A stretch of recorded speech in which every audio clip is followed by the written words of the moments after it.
ओम शांति।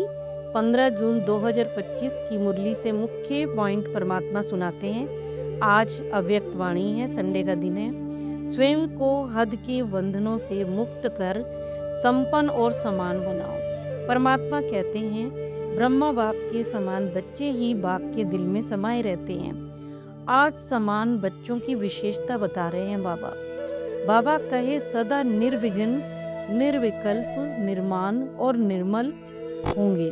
ऐसी देखो आत्माएं सदा स्वतंत्र होती हैं, मतलब कोई भी उन्हें विघ्न डिस्टर्ब नहीं करेगा। उनमें देह का अभिमान नहीं होगा। वो आत्मिक स्थिति में उनकी अच्छी होगी और निर्मल होगी। वह आत्मा कोई भी बंधन में फंसी नहीं होगी। तो फिर अपने आप से पूछो, ऐसे स्वतंत्र आत्मा बने हो क्या? सबसे पहले वह आत्माएं आकर्षण में नहीं आएंगी।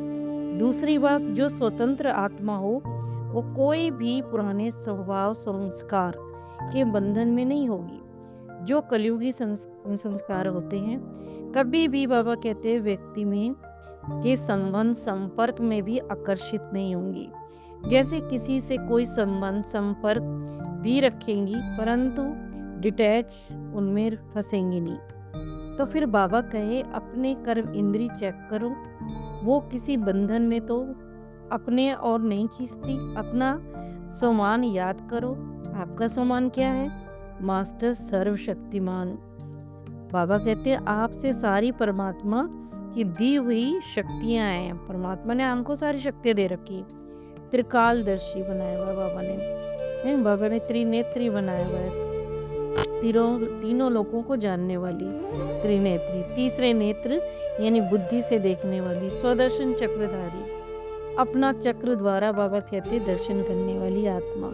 बाबा कहे जिसके पास इतने सौमान शक्तियां हैं, इतना खजाना भरा हुआ है, वो आत्मा कोई कर्म इंद्रिय उसको आकर्षित नहीं कर सकती। क्या बाबा कहते? क्योंकि देखो समय भी समीप है। उसको देखते हुए भी सेकंड में अपने को सब बंधनों से मुक्त कर सकते हो। कोई बंधन आपको बाबा कहते खींचता तो नहीं है। सेकंड में मन को जहाँ चाहो लगा लेते हो। बाबा ने कहा हलचल में तो मन नहीं आता है। जैसे मानो इस शरीर से जहाँ जाना चाहते हो वहाँ चले जाते हो ना, वैसे ही मन बुद्धि को जहाँ लगाना चाहो वहाँ लगा सकते हो। जैसे साइंस ने लाइट हाउस बनाया, सेकंड में स्विच ऑन करते हैं तो चारों ओर लाइट आ जाती है ना। कहने का मतलब है जैसे घर में भी बिजली का मीटर होता है ना, उसमें बाबा कहते हैं उसे जैसे ही हम ऑन करते हैं तो फिर क्या होता है कि पूरे घर में लाइट आ जाती है। ऐसे ही आप बच्चे परमात्मा से शक्ति लेकर फरिश्ते बन सब कमजोर आत्माओं को शक्ति दो। सेकंड में ऑर्डर किया और आप अपनी बिंदु स्थिति में स्थित हो जाओ। बाबा पूछ रहे हैं बन जाओगे या बन गए हो, ये युद्ध करनी पड़ेगी। मतलब बाबा कहते कभी कनेक्शन जुड़ता है, कभी टूटता है। बाबा कहते इसीलिए बहुत काल का तुम्हें अभ्यास करना पड़ेगा, यानी प्रैक्टिस करनी पड़ेगी। तब आते बाबा कहते तब देखो अंत में सहयोगी बनोगे। अगर प्रैक्टिस नहीं होगी तो आत्मा बिंदु में स्थित होने में मेहनत करनी पड़ेगी। सारे दिन काम करते ये प्रैक्टिस करते रहो कि इसमें मन को बाबा कहते कंट्रोल करना पड़ता है। अगर मन कंट्रोल में आ गया तो कोई कर्म इंद्री धोखा नहीं हमें दे सकती। फिर कहा अभी आत्माओं द्वारा शक्ति का वरदान चाहिए। आत्माएं चाहती हैं कि आत्मा के प्रति यही शुभ इच्छा है कि बिना मेहनत के वरदान द्वारा, दृष्टि द्वारा हम ब्राह्मण आत्माएं उन्हें वाइब्रेशन द्वारा मुक्त कर दें। अभी आत्माएं मेहनत से थक रही हैं। बाबा ने सुनाया बच्चे मेहनत नहीं करनी पड़े तो उसका सहज साधन है दिल से परमात्मा के अति स्नेही बन जाओ। आपने परमात्मा से वायदा किया, एक बाप दूसरा ना कोई, याद दिलाया। बाबा ने वायदा किया। बाबा कहते जब देखो 63 जन्म गिरती अवस्था की थी तो देखो बच्चे तुम मुझे भूल गए, अब एक जन्म तो मुझे याद करो। फिर बाबा ने बचपन की भी सहज याद दिलाई। एक परमात्मा में ही तुम्हारा सारा संसार है, एक परमात्मा से ही सारे संबंध है, सारी प्राप्तियां हैं, पढ़ाने वाला है, हमारी पालना करने वाला है, एक बाप ही है। चाहे वो परिवार में भी है, बाबा कहते मैंने ही तुम्हारी पालना भी की है, चाहे ईश्वरीय परिवार में भी हो, अलग अलग परिवार नहीं, एक ही परिवार। फिर बच्चे कहते बाबा ये तन मन धन सब कुछ तेरा है। ये भक्ति मार्ग में भी कहा था ना। तो बाबा कहते इस समय भी ज्ञान में भी तन मन धन समर्पित किया परमात्मा को। तो बाबा कहे ये दी हुई चीज है, और दी हुई चीज पर ये बाप की अमानत है। परमात्मा ने इसे बाबा कहते कार्य में लगाने को दी है। जब कोई चीज दे देते तो उसे वापस नहीं लेते हैं। फिर बाबा कहते थोड़ा थोड़ा वापस ले लेते हो, वापस लेते हो ना, तो बाबा कहते फिर अमानत में खयानत हो जाती है। कई बच्चे ये भी कहते हैं जब परमात्मा से रूह रिहान करते हैं तो मेरा मन परेशान हो जाता है। तो बाबा कहते परमात्मा कहते मेरा मन आया, कहाँ से आया ये? तुमने तो मुझे तन मन धन अर्पण कर दिया था, तो मेरा मन तुम्हारा कैसे हो गया? ये तो दे दिया ना बाबा को। अब बाबा कहते आप सब बिन कोड़ी बादशाह हो गए हो, अब तुम्हारे पास कुछ भी नहीं रहा, अब बादशाह हो गए ना, क्योंकि परमात्मा का खजाना आपका हो गया। तेरे में मेरा नहीं करो। जब परमात्मा ने जिम्मेवारी ले ली, किन शब्दों में आप मुझे याद करो तो सब प्राप्तियां हो जाएंगी। सिर्फ याद करो, खजाना बढ़ाना है तो सारी शक्तियां परमात्मा के कार्य में लगाओ। बाबा कहते नहीं तो बुद्धि में नॉलेज रखो, सेवा में लगाओ। परमात्मा सबका चार्ट देखते हैं। तो देखो दो शक्तियां सदा याद रखो और उसे कार्य समय पर कार्य में लगाओ। तो वो बाबा कहते निर्विघ्न, यानी कोई भी विघ्न की ताकत नहीं जो आ जाए आपके आगे। आने से परमात्मा गारंटी भी देते हैं। वो दो शक्तियां कौन सी हैं? पहली शक्ति है सहन शक्ति और दूसरी शक्ति है रियलाइजेशन की शक्ति। अगर रियलाइज करते हो तो बाबा कहते हैं प्रैक्टिकल स्वरूप में अटेंशन कम है, इसलिए जिस समय रियलाइज करते हो तो चेहरे चलन बदल जाती है, क्योंकि यहाँ तो स्वरूप बनना है। सिर्फ वृद्धि से जानना तो वो अलग चीज है, स्वरूप में लाना इसी की आवश्यकता है।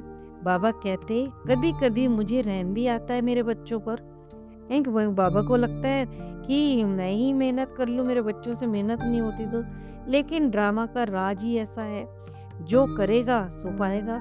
इसीलिए परमात्मा सहयोग देते हैं। करना तो बाबा कहते तुम्हें ही पड़ेगा।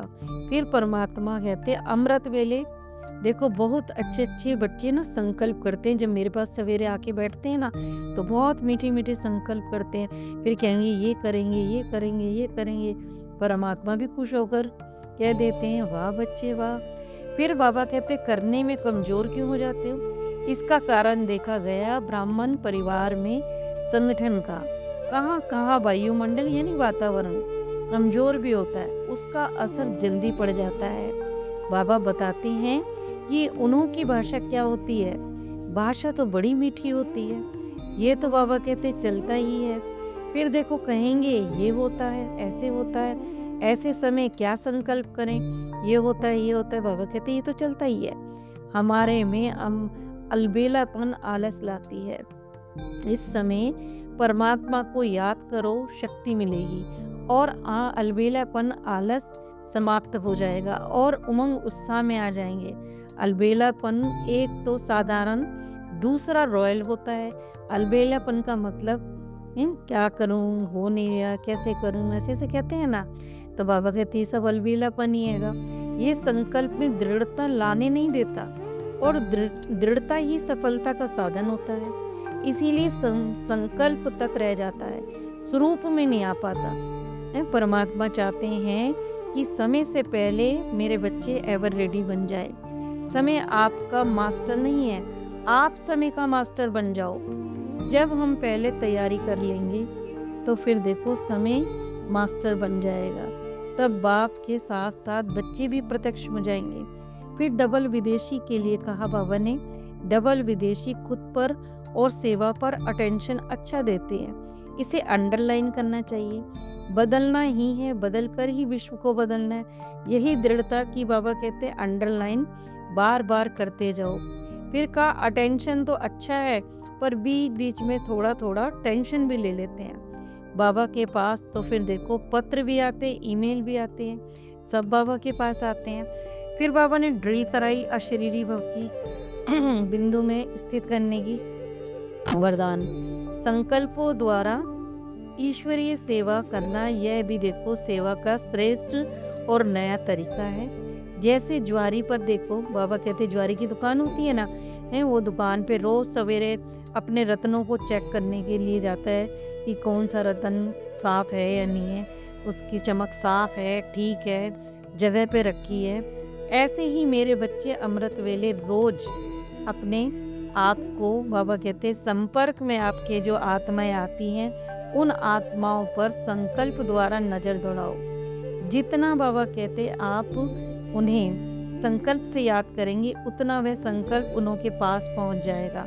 इस प्रकार सेवा का नया तरीका अपनाकर वृद्धि करते रहो। आपके सहज योग की सूक्ष्म शक्ति आत्माओं को आपकी तरफ स्वतः ही आकर्षित करेगी। स्लोगन में बाबा ने कहा, बहानेबाजी को खत्म करो और बेहद के वैराग्य वृत्ति को इमर्ज करो। अच्छा, ओम शांति।